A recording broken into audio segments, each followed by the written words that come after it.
And on to my next topic was Maxime, Reynaud, Nique Clifford, and even Devin Carter. Were they snubbed from the Rising Stars game?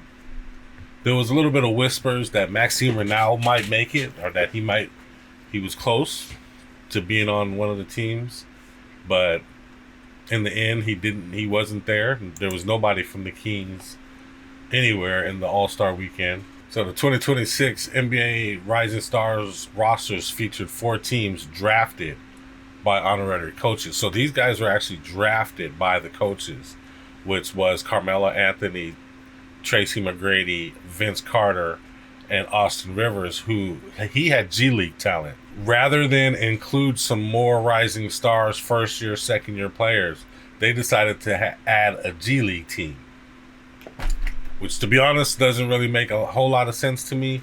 Maybe they felt like by the time the talent got through 3 teams worth of first-year, second players, that it'd be G League talent anyway. But I think you could have probably fit one more first-year, second-year team in there. And I'm not sure if this is mixed together, first-year players and second-year players together, or if they had separate teams. Okay, so the 2026 Rising Stars player pool, it was a player pool consisted of 21 NBA players, specifically 10 rookies and 11 sophomores, second-year players, along with 7 G League players.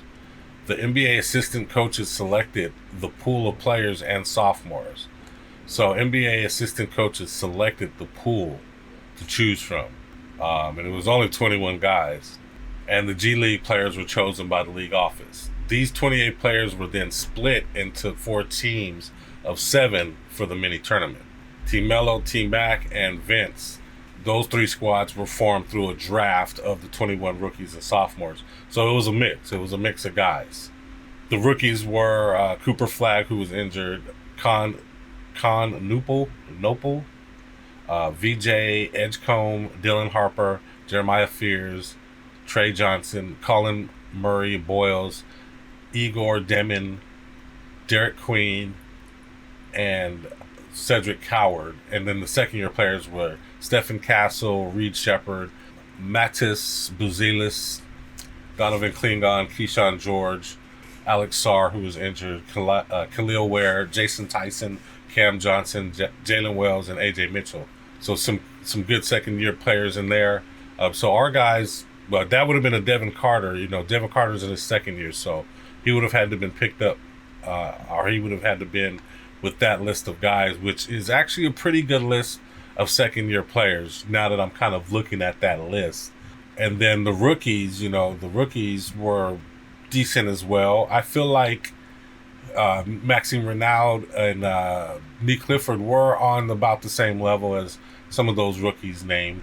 And maybe they should have had maybe one more team. And if they had one more team, those guys would have definitely made it. But just looking at kind of the talent that was there for the second year, I don't know if there was actually room for Devin Carter, who obviously hasn't played a ton of time, hasn't started or anything like that. So he hasn't had he hasn't been out there a whole lot and hasn't had a bunch of visibility.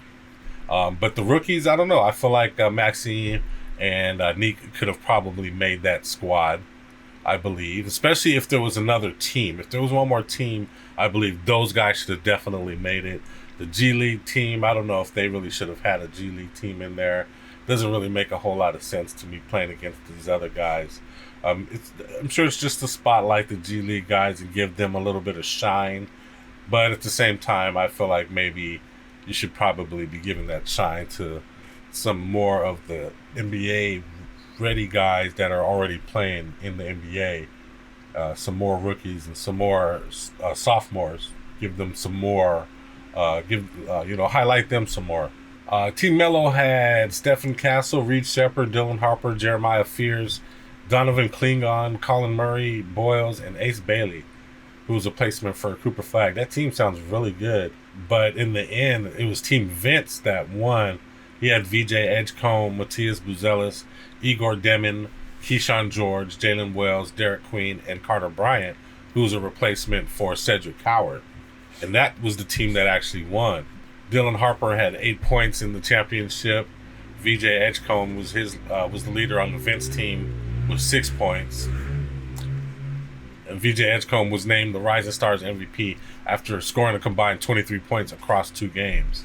He was particularly dominant in the semifinal against T-Mac's team, scoring the team's final 10 points to finish with 17.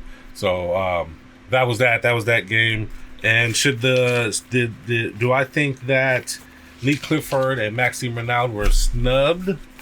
You know, at first I did, but just kind of looking at these rosters, the rosters are pretty good. I feel like Nique Clifford and Maxime Reynaud could have been included. I mean, they're about the same level as some of the other rookies that I named.